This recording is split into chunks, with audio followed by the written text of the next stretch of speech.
Good evening, everybody. My name is Bob Hamblett, and I'm the head of the Arupe division. And I'm joined here tonight by Steve Giordano. Steve is one of our math teachers. You may be getting emails from Steve recently. Steve and Gina Smith, one of the Arupe administrators, they are running orientation this year. And so they've recently been emailing some of the information out. Gina is now just joining us.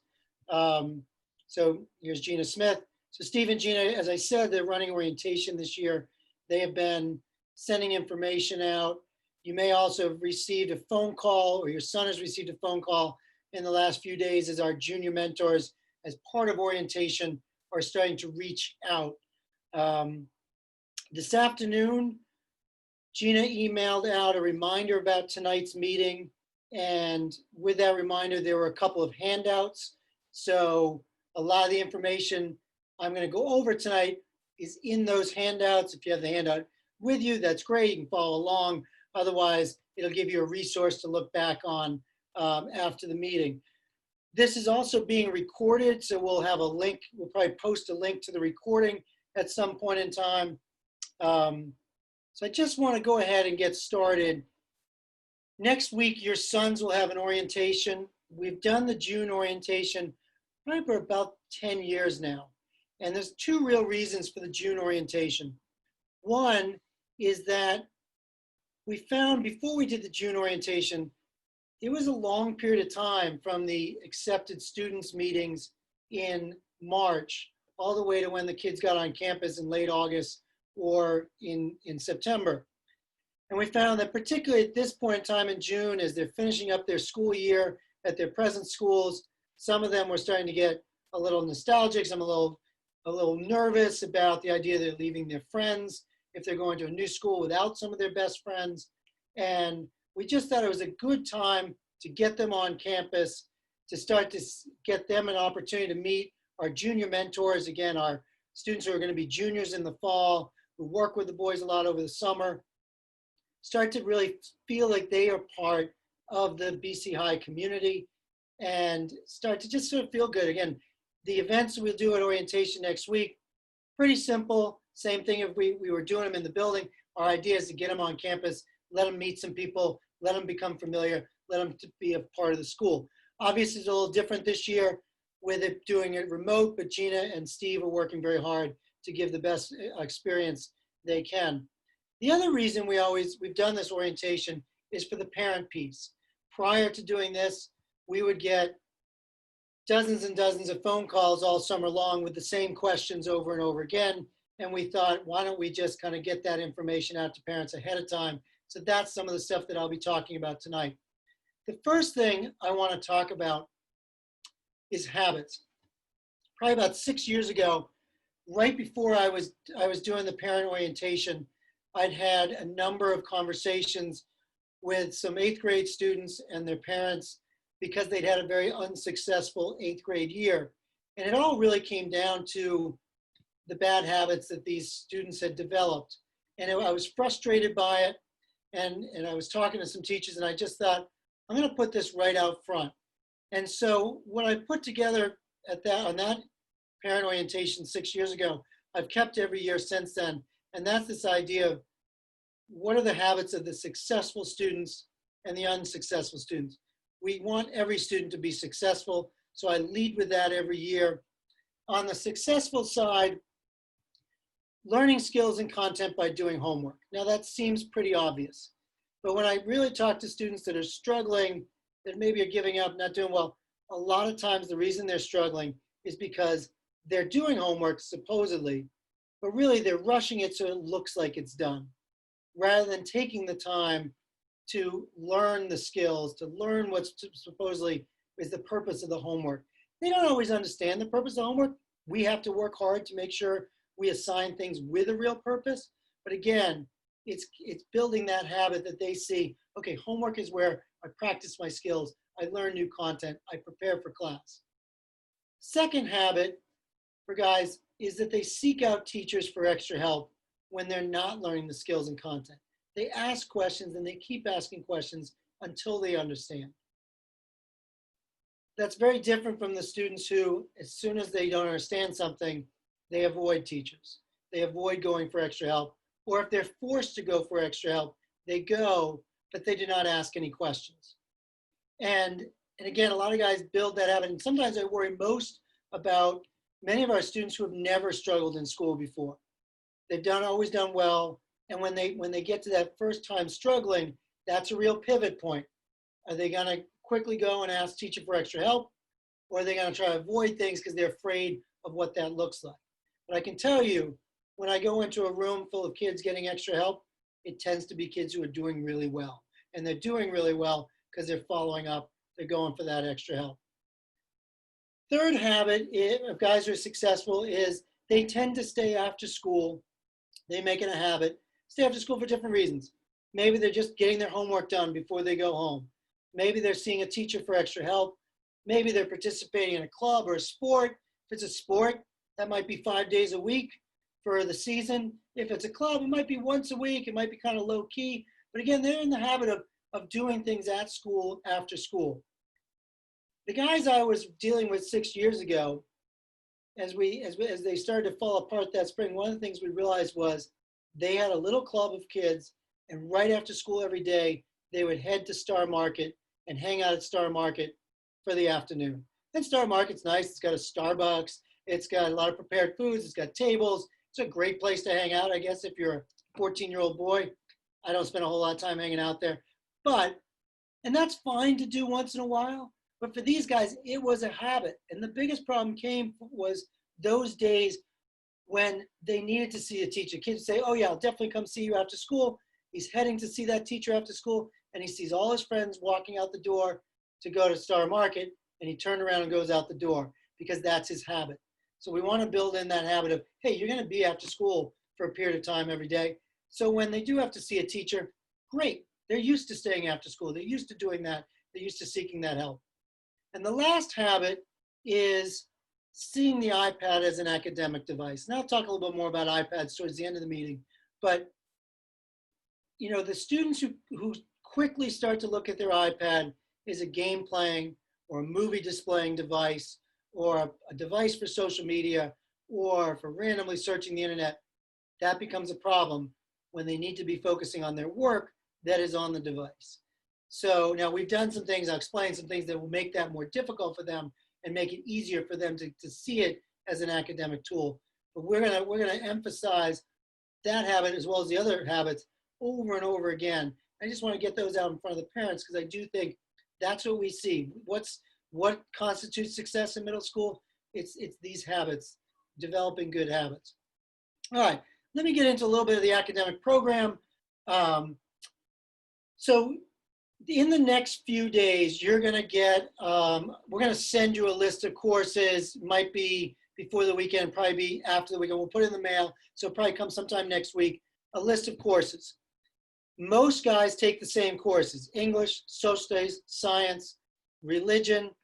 If they're in 8th grade, they're going to take religion first semester. In 7th grade, they'll take it second semester. In the semester they don't have religion, every student takes 6 weeks of health, 6 weeks of an art class, and 6 weeks of drama. They all take that. And then we get to some places where things change a little bit. In language, your son had a choice. So we sent home a language placement form, a language form so he could fill out which language he wanted to take, give us 2 choices. I think everybody got their first choice, unless they didn't send in the form, and then we put them where it would seem to be the best fit for their schedule. They choose between Latin, Chinese, French, or Spanish. If when you get your schedule next week, not schedule, your son's list of courses next week, if you're pretty sure I made a mistake and you know he put Chinese as his first choice and I put him in Latin, please reach out to me an email as early as you can next week so we can get that changed up. The sooner we make the fixes, the sooner the better. Now, sometimes they just didn't send us a form and they may not have that many opportunities to move classes at this point in time. I will say, if your son is having second thoughts, we do have some room in Chinese and we have some room in French and possibly Latin. Spanish is definitely full, so I can't move anyone into Spanish at this point in time unless it was really my fault along the way. Just so you know, for students going into 7th grade, it's a 2-year course. They take the same language both in 7th and 8th grade. Most guys will switch with that same language when they get to 9th grade. They'll take language, the level 2 in 9th grade, level 2 or maybe 2 honors. Some guys will switch to maybe they think, hey, I didn't really love Latin. I'd love to do a spoken language, or boy, I get confused trying to speak in the language. I think I'd like to do Latin. That seems easier. Whatever it is, they may change in 9th grade. 8th grade parents, so if your son's coming new into 8th grade, you've probably already gotten your course list from me. Most of you I sent those in an email last week since there's fewer of you. Again, if your son is new to the language, he's going to be in a 7th grade language class. No reason to put him in 8th grade language if he hasn't seen the language before. Math is a placement course, so I place them into a certain level of math depending on the score they got, on how well they did on the math placement test that they took back in May, as well as scores from their ISEE. If they took the ISEE, I have their math and quantitative score, and I look at those. Again, if someone's sort of on the bubble one way or another. The placement test does the most, but the ISEE scores also help me to sort of move that. I'll say this, I probably can place somewhere more than 95% of the kids correctly, but sometimes there's a piece of information I don't have. So if you get your son's math placement and you feel like, hey, you put him in accelerated and he's always struggled in math, so I don't know how he did so well in the math placement, we can sort of move him to pre-algebra, regular pre-algebra. If he's in the regular and you think, wow, he's always loved math, always done very well, reach out to me. We can have a conversation. You know, maybe I look at the test and I say, yeah, but he only got 3 right out of 30 on the test. I think he's going to have to stay in pre-algebra. So just so you know, for guys coming into 7th grade also, it's important to know they're not locked in. They take pre-algebra 7, and they do really well in it. They have an opportunity to jump to algebra 1 in 8th grade. Most of them will go pre-algebra 7 to pre-algebra 8, from accelerated pre-algebra to algebra 1. We also have a few 7th graders every year who did very, very well on the math placement test, did very, very well on the ISEE in the quantitative and math scores. And those guys, some of them have already done the work of the accelerated 7th grade class for whatever reason. They were accelerated in their own schools.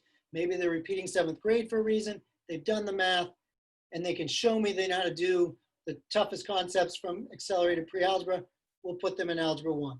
Some other guys we feel based on their test results, maybe they haven't seen it, but they could do some summer work to get into algebra 1. So those are how those guys get into algebra 1. If your son's in that category, I sent you an email a couple weeks ago. We've already been in conversation.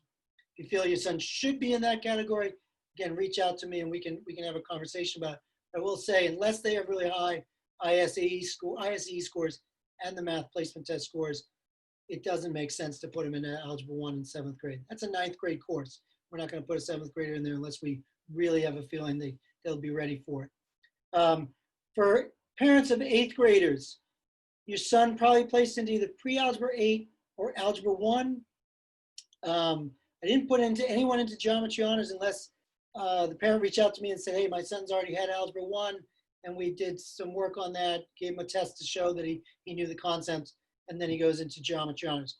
If we missed that with you, if your son's, for whatever reason, already had a full algebra 1 course, talk to me and we can make that happen. Again, my goal is to get your son in the right math class. Using the information I have, I place them. You may have some extra information that is important for me to know. Reach out to me and we can have that conversation. The sooner we do any changes, the better. Easier to move them in June than it will be after I've made all the classes and sent out the schedules and put them in advisory groups and try to move them in August. We can still do it, but it's just tougher and there are fewer choices at that point in time. Your son's also going to take a music elective. He's going to take a PE elective. He'll have some choice on that, but we won't worry about that until we get to until the fall. Music starts usually the 2nd week of school. We have plenty of time to let him know what the music electives are and then get him to make some choices. Mrs. Smith, any questions just wondering if any questions have come up. Great. All right, I'm going to keep moving along. Many of you are returning parents, so you have some familiarity with the schedule in the Group A division.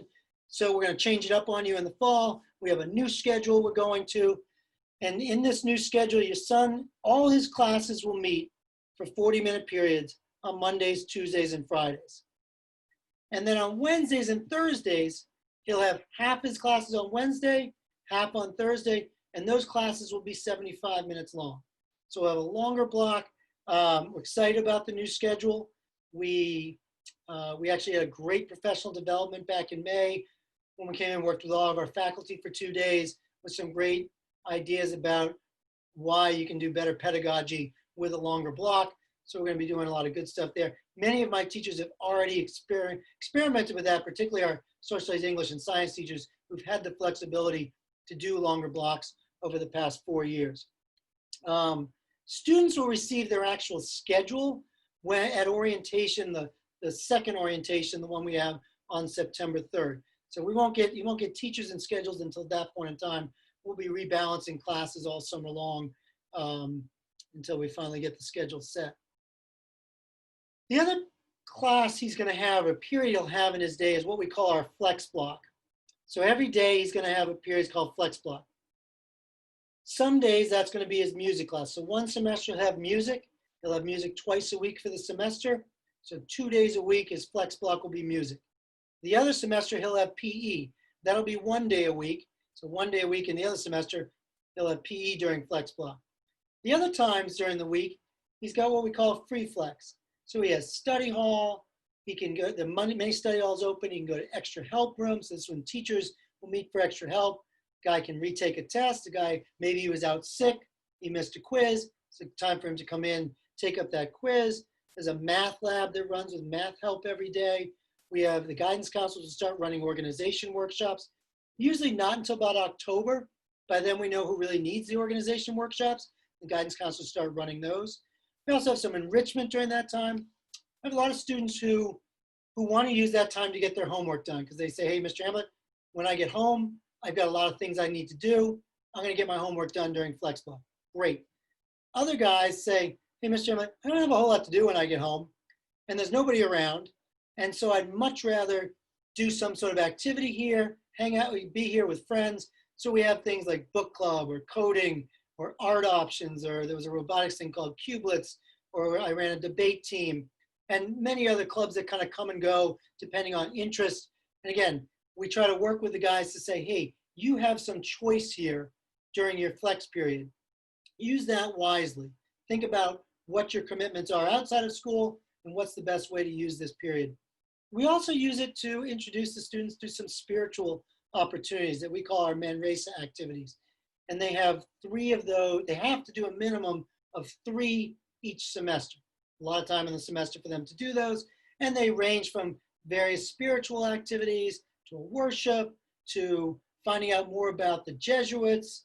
So they might meet a Jesuit during one of those periods, or they might talk to a teacher who went on an Ignatian pilgrimage through Spain. Or in the spring, we do some service opportunities during that time. And the last way we'll use Flex Block is most Mondays, instead of Flex, they will meet with their advisor. So we'll have an advisory period, and they'll meet with their advisor. Sometimes we'll use that for an assembly instead. But again, that'll be almost every single Monday. So that's our Flex Block. And the last thing I want to say about our schedule is your sons will be on a team. So team classes are science, social studies, and English. About 40 students are put on a team with the same set of teachers for a block of the day. And so 3 periods of the day, or when we have those Wednesdays and Thursdays long block, one of those days will be all team, one of those days will be the other periods. And this allows for flexibility with those teachers to think about, hey, they may not want to do 40 periods on the day when we have 40 periods. They might mix them up differently. They might mix up, some kids may need more English help. Some kids may need more science on certain days. So it gives us a lot of flexibility, allows us to do more project-based learning, allows us to do more interdisciplinary learning. It also has allowed us to really take more field trips without interrupting other classes. And with the new schedule, when they have just their team classes for a day, that's going to allow for a lot more flexibility to get off campus, to go someplace, to get into the city at times, et cetera. So looking forward to, again, our new schedule and all. All right. Next thing I want to do is just point out to you resources for the parents. So I'm going to switch over on my screen for a second and share, get into the website. So the first thing, if you have not yet logged into the website, you go to bchi.edu. There's a little place up in the corner, My BC High, and you'll come to this screen. You'll log in. And again, the login is information's on the sheet. I'll go back to that in a minute. When you log in as a parent, you'll see a screen that looks like this. And on this is sort of the news feed here. During the school year, we have a lot more frequent announcements, but things will come up like what day of the week it's going to be. It doesn't seem important now. This past year was more important. You're going to see announcements for after school events each day. You're going to see announcements for athletic stuff, lots of different announcements there. What I want to point you to is a couple of things. Up in the left-hand corner where it says children, you'll be able to click on that and you'll be able to get into some information on your sons. Particularly, you'll see when it's report card time, that's where you'll be able to find his report card. Over here, we have the calendar, and the calendar has lots of different filters you can set. I find it particularly useful when my son played a sport because I could just click on that sport and those games would come up and the times of the games and often the directions for the games would come up on the calendar, which I found very helpful. And you can also look ahead to see various things like dances and parent conferences and stuff like that. Another one here is the directory. And you can search the directory for students, alumni, parents, faculty, staff. Right now, your sons are considered incoming students. And it's listed alphabetically. If you look over here, you've got some filters. So if you want to just look at the 7th grade incoming students, you can look there. If you want to look at students from a certain town, maybe trying to figure out a carpool, you can do that. Again, sometime in the next few weeks, your sons will be switched over from incoming students to students. And then you'll have to search for them, search for information in the student one. Another thing you'll see, so I'm in here as a parent, and it looks like I have a form I haven't done. Every so often when you go in, you're gonna see something, a form to review. It's a lot of times how we get certain information out to you that we need to make sure you've actually seen. So you click on the form and it'll take you through that. The last thing I want to point you to in here is this button up here, and sort of in the middle, it's called resources. If you click on the resources button, this is where you're going to find most of the information you're going to want between now and the fall. In particular, and you can see there's lots of different resources pages. There's a parent technology one. There's information over here on our summer all-school read. The facts, this is where you pay your tuition, so you can log in there and kind of find out information on that. We have here the Eagle Card account login. Your son's gonna get an Eagle Card. It's his ID card. It's gonna have his photo on it. It's also a card that you can use as a debit card. You can put money on it. He can use the debit card in the cafeteria, in the vending machines. He doesn't need to. We accept cash. He also doesn't need to buy lunch in the cafeteria. He can bring his own lunch from home. But in case you want to do that, you can put money on here with the Eagle Card. Most of the information you're going to want is in this back to school, in preparation for 2020 to 2021. The red box with the compass, you click on that. Over on the left-hand side, you see a lot of the nurses' information, health forms, important links.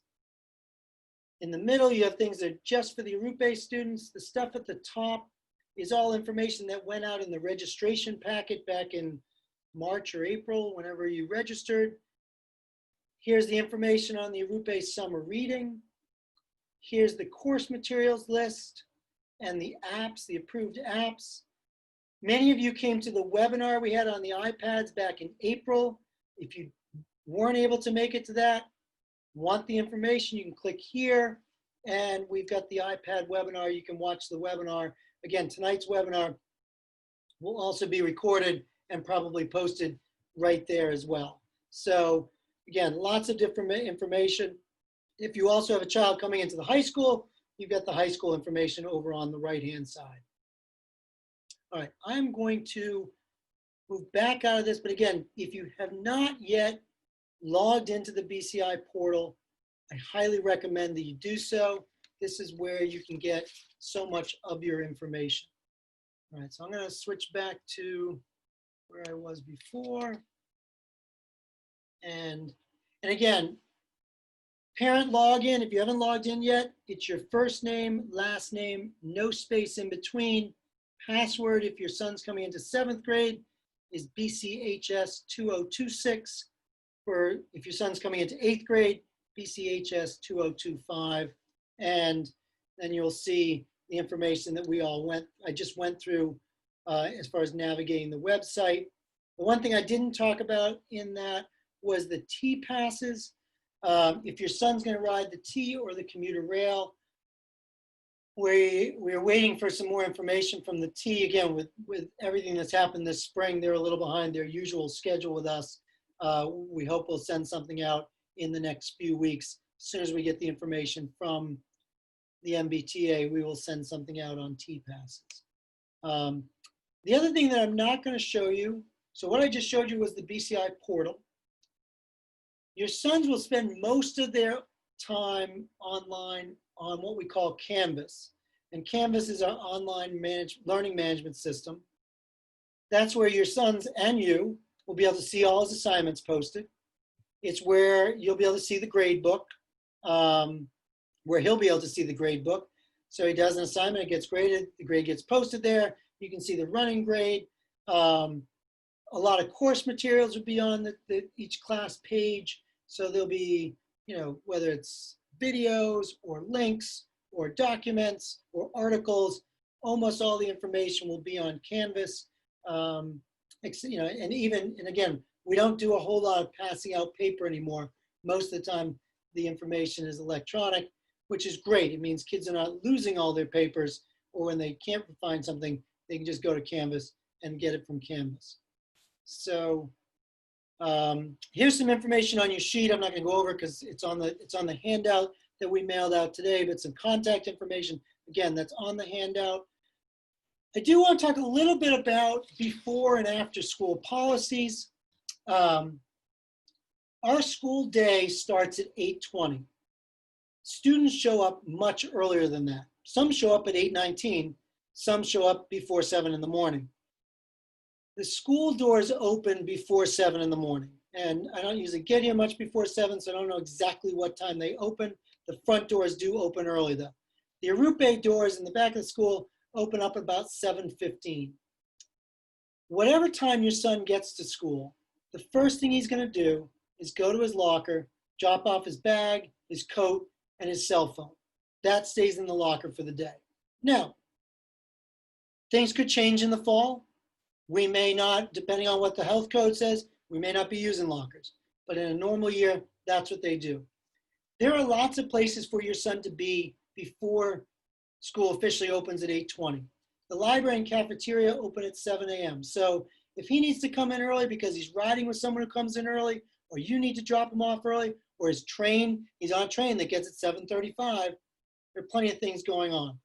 Most of our students will sit in the breezeway, the Cadigan hallway next to the gym. That tends to be where the 7th and 8th graders hang out in the morning.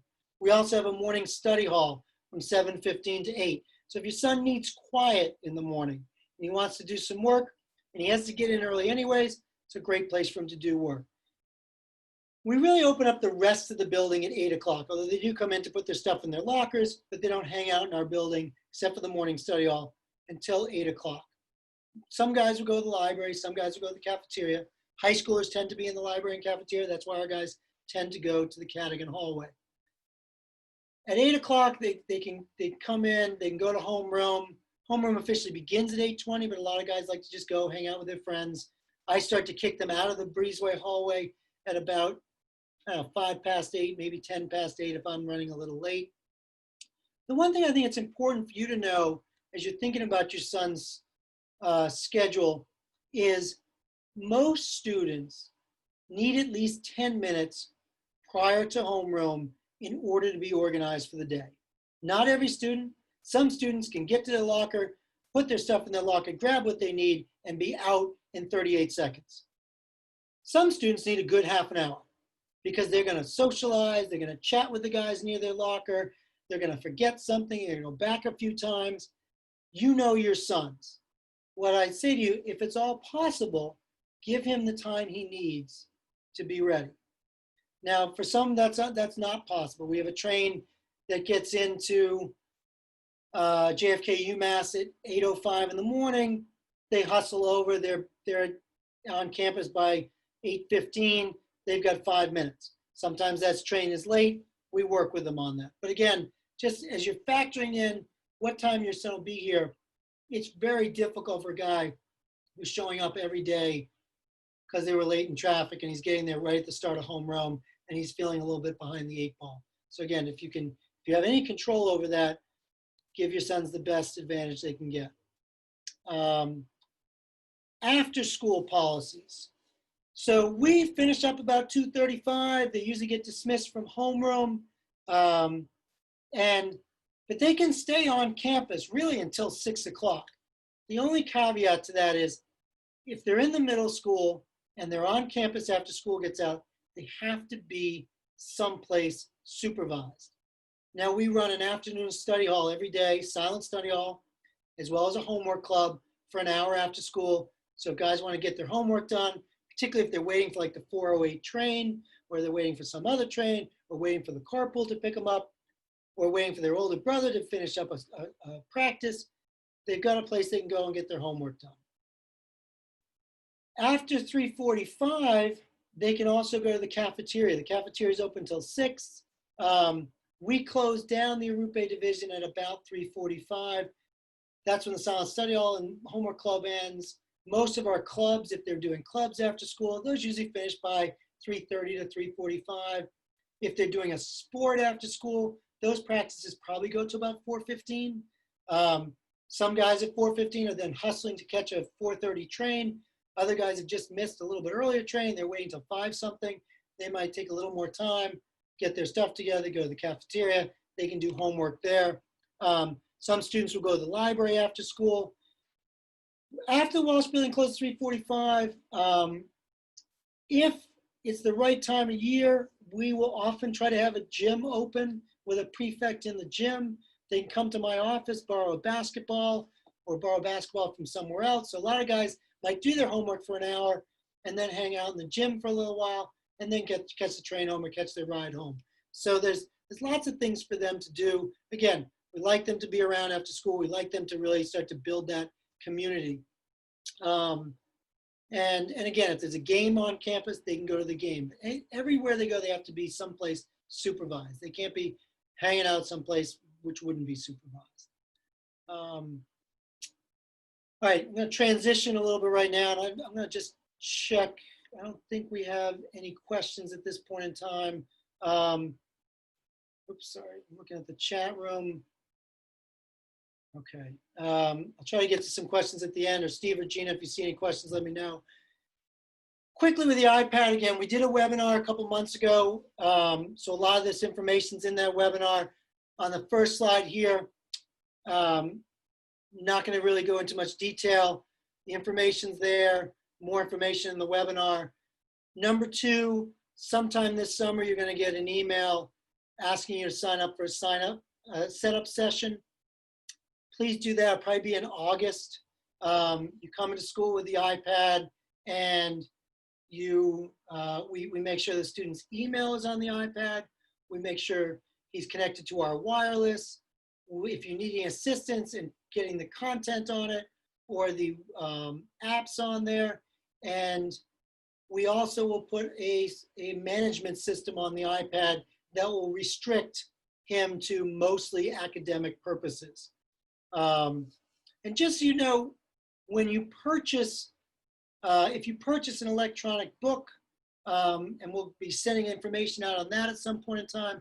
Some of the things you'll purchase, you will get a code to download the book. Some of the things you purchase, we will get the codes, and the teachers will give your sons the code or give him access or whatever it is when he needs it. Sometimes that's the first week of school. Sometimes it's not for a couple months later. So just so you know, not all, when you purchase the books, the content, and particularly if it's a textbook, it doesn't always show up right away. It shows up when he needs it, and we walk him through that process. I went over this whole piece in the iPad webinar, so I'm not going to go over it now. You can look through it. I do want to talk a little bit just about parents and iPads and some things we've learned over the past 9 years of having a one-to-one iPad program. Again, your son is going to need an iPad. No rush to buy the iPad. The later you wait, the better, because he's going to want to use it. And right now he doesn't have any academic responsibilities to use it for. And so the only thing he's going to be able to use it for is to play. And we're trying not to encourage him to play on the iPad. So you can wait. Certainly biggest, some of the things learned over the years, not surprising. Games, movies, social media can be huge distractions. And particularly at home and while doing homework. Less of an issue in classes, where again, there's just more of a tight monitoring going on, more of an issue at home. I also want to just point out about social media. Most social media was not created for middle school boys. Facebook was created for college students. If your son does not use social media, that's great. No reason to encourage him to use it. You will never hear me encourage your sons to get social media accounts while they are in middle school. I'm hard set on keeping them from doing that as best I can. If your son does have social media accounts, please speak with him about them frequently. And I'm going to say even more so over the next 3 years of 7th, 8th, and 9th grade. Those are the times they do the dumbest things on social media, 7th, 8th, and 9th grade. So a lot of guys, hey, maybe they had an account in 5th and 6th grade, they don't do anything. But as they start to get further into adolescence, particularly 8th and 9th grade, and they start to get into more risky behaviors, social media is a place where they tend to hurt other people and get themselves into very difficult situations and very complicated situations. So again, I don't encourage him to have any social media. We're not going to encourage him to have it. If he has it, keep talking to him about it. Again, try to establish the iPad as an academic device. We're going to have certain policies about non-academic use.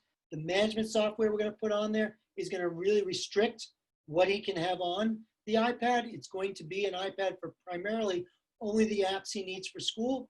Now, one of the apps he needs is Safari to surf the internet for academic reasons. That's something that allows him to waste a lot of time on non-academic things. So again, we still have to have the conversations over and over again to make sure he's building good habits. The other thing I would say is your son will probably always say, "This is my iPad." I would encourage you to say, "It is your iPad that he is using." And that's hard to do because he's the one who will have it every day. But I would say, again, own the device. Let him know that it's your device. And if you don't like how he's using it, feel free to take it from him. That may give him some consequences in school for a couple of days. He may not be able to do some of the work. That's okay. He's in middle school. We're trying to help him develop good habits. Having some difficulty getting his classwork done for a day or two in order to learn a lesson about using the device appropriately is not going to ruin his chance to get into college. Using the device inappropriately may cause some trouble later on. So again, control the device, help your son to develop appropriate habits. And one thing I would say is, particularly if you're getting new to Apple and your son already doesn't already own an Apple device and you're buying it for the first time, they're going to ask him to create an Apple ID. He doesn't need to have the password as long as you can remember it and not forget it. I did this with my older son, who's now graduating from BC High. We didn't give him his password until he got into 9th grade. We gave him 2 years in which he was totally restricted on his iPad. And I've never regretted that, and I recommend it. Sometimes it's not possible. Your son already knows his password, but if not, it's a good way to go about it. Again, now we have the management software on the device that will help even if he does have his password. Just, another thing I'd recommend is keep having conversations with your son about how he uses his iPad. Check up on him. If you walk into the room and he's shuffling it very quickly or closing out on things, have the conversation. How is he using it? Again, they need this over and over again. They certainly understand the technology. What they don't necessarily have is the ability to make the best choices at this age. And that's where we come in as parents, helping them with it. And one of the most important things to talk with your son about is the camera feature and photos. We've had some very difficult times at BCI over the years with a person making a very poor choice using the camera and causing some real harm to people in the way he used the camera and what he did with the photos. So that's a thing you just have to have that conversation with. Again, these are 12, 13, and 14-year-old boys. You can't have the conversation once and figure, I'm good. It's one of those conversations we have to have over and over again. We will have it at school over and over again. And I always feel like I don't have it enough because if I haven't had it for a while, someone makes a mistake. So again, just keep going with that. All right. The last, sorry, Mrs. Smith, your question? Well, just a couple of questions along the way, if you don't mind. Sure. So could you just go back a second on and just explain or clarify the PE schedule? Is it every week or just one semester? So that's one thing. Also, Is there any chance of visiting campus at all this summer? Okay, sure. So the PE schedule, he will have PE for one semester. And it's probably going to be once, possibly twice a week. It used to be twice on a 7-day cycle. Now we're on a 5-day cycle. We're still a little bit up in the air. I think it's going to be mandatory once a cycle with options of a second one for those guys who really enjoy it. We also have a recess and a break every day for everybody. So they are getting the opportunities for physical exercise every day during the school day. Visiting campus this summer. I don't know the answer to that question yet. We are still waiting for some guidelines to come out. I'll talk about this in a minute.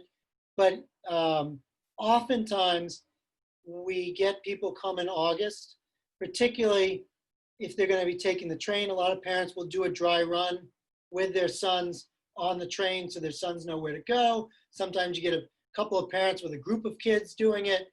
I would hope by August we are open enough that we can have small groups on campus. Right now we're not, but we will be working on trying to find ways to allow people on campus throughout the summer. We're not there yet. It'll probably be more towards later July or August, most likely. Were there any other questions, Gina? Yes, sorry, just one last thing. So if there is a shared iPad at home, how restrictive is BC High? He's really going to need his own iPad. One year we had, he's going to need it every day at school, and he's going to need it at home to do his homework. And the restrictions is going to keep out anything that's not the app that he needs, the apps that he needs for school. So it's not, again, he's going to need an iPad. He's going to need it for the next, some guys will use it for 6 years, some guys for 4. Fortunately, the electronic books are a lot cheaper than the actual paper textbooks used to be. So there are some savings there, but he is going to need his own iPad for school. I would not recommend a shared iPad. Any other questions? Let's see, questions that was answered. Okay, I'm going to go on. Well, there's one last one. If they're on a team sport, are they exempt from PE? No, if they're in a team sport, they still have PE. It's a little different what we're trying to do in PE versus a team sport. But again, I find particularly the guys who are on team sports tend to like sports, like running around. Rarely do I find them coming to me saying, hey, can we get out of PE? So again, in some ways, I get a push to have it more, not to have it less. All right. Just, I want to, second to last thing, just discussions to have with your son. Talked about the discussion about the iPad, discussion about the camera feature. Big thing to talk to your son is about your expectations for when he will leave school at the end of the day and where he can and cannot go when he leaves. And that's going to be different in every family. Again, I mentioned school ends at 2:35, but they can stay on campus till 6. I'm only concerned what he's doing when he's on campus. And we make it so that there are things for him to do, places where he can do homework, places where he can do some other things. But when he leaves, I don't follow him off campus. And for some guys, many of our guys are going to get picked up by the parent, and so you know when he's leaving campus.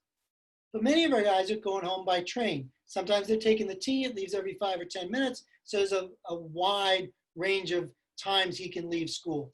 Some guys are taking the commuter rail. The commuter rail leaves at certain specific times. Now, a lot of our guys take the 408 Greenbush line down to the South Shore. Most guys who take that train stay on campus till 3:45, which is why most of our things in the afternoon run till 3:45. Then they walk over to the train station. Maybe they stop at the cafeteria or stop at Star Market along the way to get a snack. Then they go to the train. Great. Other guys might leave campus at 2:45 and take the red line up to South Station and hang out in the food court there. Again, that's something they might do on occasion. I hope they don't make a habit of it, but some families are going to be like, sure, his older brother's been doing that for 3 years. Or I can't imagine my son taking the red line by himself up to South Station. He'll never do that.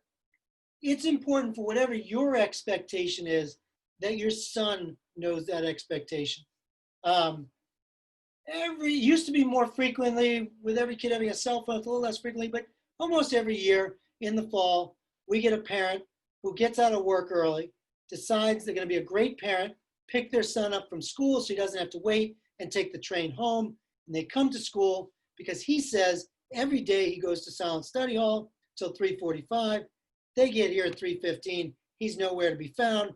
Eventually we track him down and he is hanging out at Star Market. So again, it's very important to have that conversation.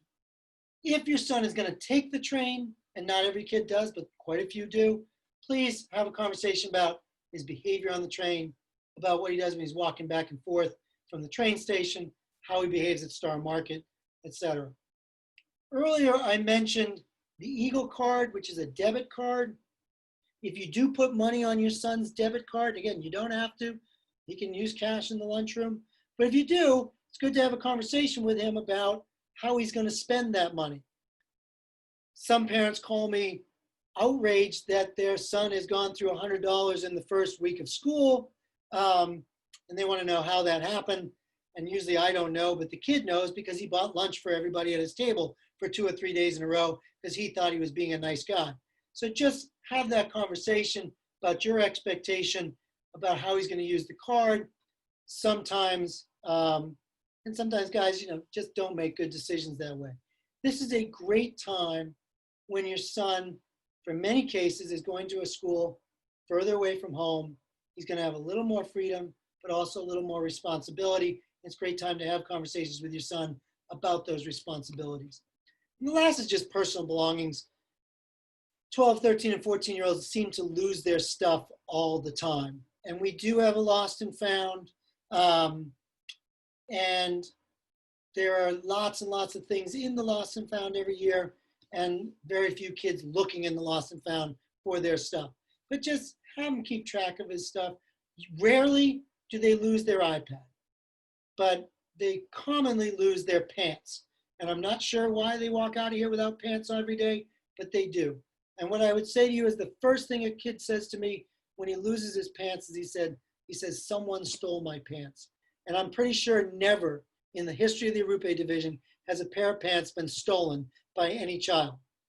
Oftentimes, they've just moved 6 inches from the piece of floor where your son put his pants, and his ability to look 6 inches further on the floor is completely beyond him. So anyways, personal belongings, again, sometimes they have some expensive stuff. Please work with your son on that, and we'll keep working with him on it as well. Okay, the last thing I want to talk about is what's the fall going to look like? And I don't know at this point in time. And I was on a webinar a couple days ago with officials from 5 of the 6 New England states, talking to New England schools. Massachusetts keeps telling us they're going to put out a preliminary document soon, maybe in the next week, 10 days, and then a more final document in July. So we don't really have the information yet to be able to say definitively, this is what we're doing in the fall. We know we're planning for 3 possibilities. One is that everyone's in school, and there might be some restrictions and certainly some new policies and practices and procedures to help us stay healthy. That's one possibility. That's an easy one if we can do it. No one seems to be thinking we're going to be doing that exactly at this point in time. The other is what we've been doing all spring, which is full remote learning.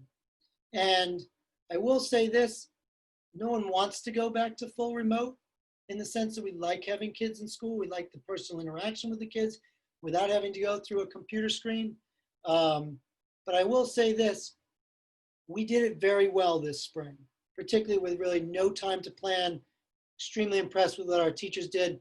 We also learned a lot. And we are spending a lot of time and effort this summer focusing on, okay, if we have to do full remote learning at some point in time next year, whether that's the beginning of the year or later in the year, whenever it is, we're going to do it the best we can. And that's not just the academic piece. And again, I was extremely impressed by the faculty this spring with what they did with the academic piece, but also that very important piece of connecting students, of being part of a community, of being part of the BCI community, the Arupe Division community. And we're going to work really hard to continue to do what our guidance counselors and faculty did this spring on finding ways to connect them. What Mrs. Smith and Mr. Giordano are trying to do with the junior mentors right now to try to bring connection, even if we're not in school together. And the third possibility is what a lot of people are talking about right now, where we can have kids on campus, but we can't have the entire school at once on campus, and we do some sort of combination of partial in school and partial remote learning, and what that's going to look like. And that's the most complicated because we haven't done it yet. We know we've done school, we've done remote learning, we haven't done this one. So we're spending a lot of time looking at multiple scenarios and trying to figure out, first, what can we do? And second, of those possibilities, what will be the best for our students? In any of these things, we are going to work hard this summer to make sure that we have the best situation in place for your sons, no matter what it is that we're allowed to do. And a lot of what we're allowed to do is going to be driven by the health concerns, making sure that kids are going to be safe and that we mitigate as much risk as we possibly can. And if they tell us the only way to do that is full remote learning, that's when we'll go to there. So I hope there is one more slide, and it's on your sheet, and that's just the health information. You can all read through that.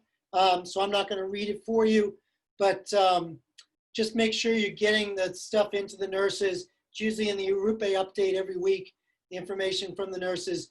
And you're going to want to get those health forms in. And as we get closer to the fall, when sports are opening up, there's a lot of things they have to do before they can try out for an athletic team. So make sure that information is done as well.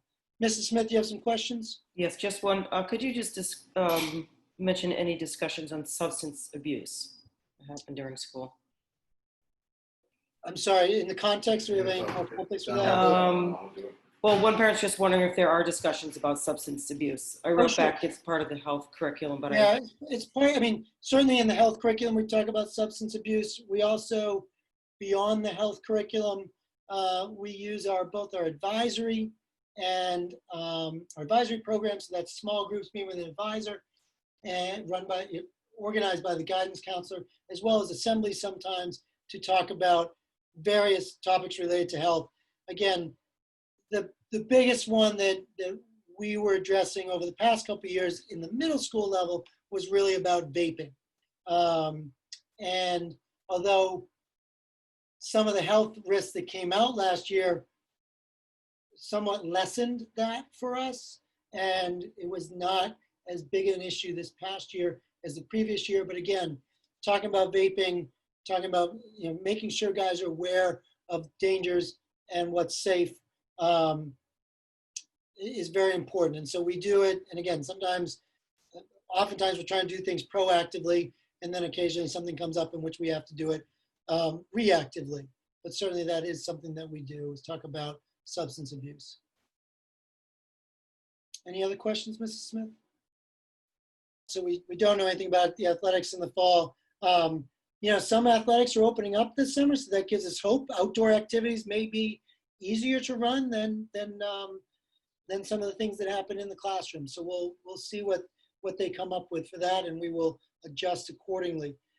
What I would, again, sometime within the next week in the mail, you should get a copy of your son's list of courses. Everything's the same for everybody except for language and math. If you think there's something about the language or math placement that you need to talk to me about, just send me an email and we'll find a time to have a conversation about that. And again, the earlier the better on those conversations. The sooner I can make the change in the schedule, the easier it is to make in the schedule. Again, I'm looking forward to meeting you all at some point in time. I know I met many of you as you came on campus for admissions events over the past year. Many of you already know. You've had older siblings come through the school. But again, looking forward to it all, and looking forward to working with your sons and getting your sons really connected to the BC High community and really feeling they're a part of this school. Because I think through those connections, that's how we get the most out of every student, and we see the most success is by making those connections. Thank you all very much for coming tonight. Again, feel free to reach out with an email if you have other questions.